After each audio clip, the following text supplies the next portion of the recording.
rights not only was a chance to live in peace, but also to have a chance to live in a good home and to have a job and to have a modicum of education and to lead a healthy life, to be free of unnecessary diseases. The broadest possible range of human rights was our goal at the Carter Center.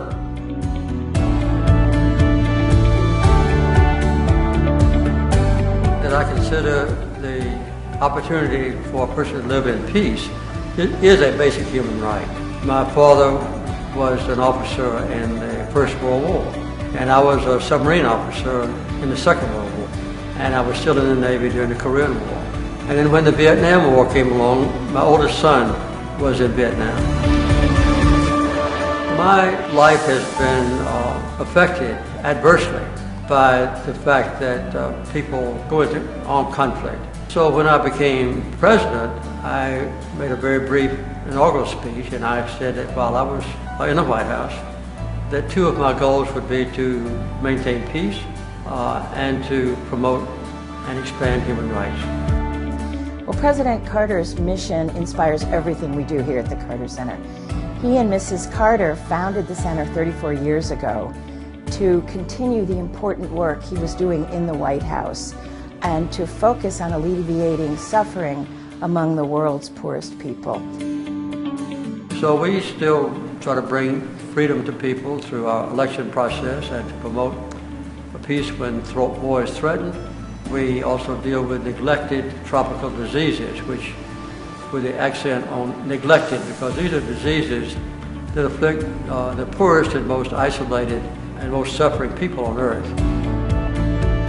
Our best known example is guinea worm disease. Sometimes if a sufferer is young and the worm comes out, for instance, of a knee, a young man, for instance, and he's not fully grown, he can be crippled from having the worm emerge through a joint. And the tragedy is that you don't even become immune.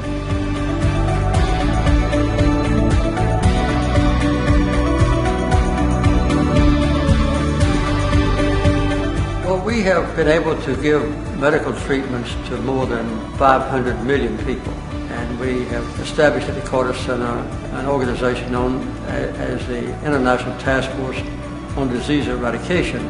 So we analyze every human illness to see which illnesses might be completely eliminated in a particular country or region or eradicated from the entire world. We call it counting down to zero.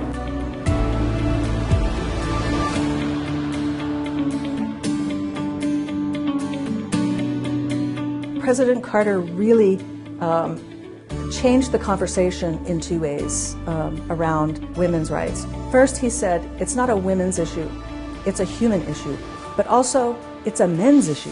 As a prominent man, he could, and former president of the United States, step forward and really call to other men to become leaders and to embrace their responsibility for violence against women and girls.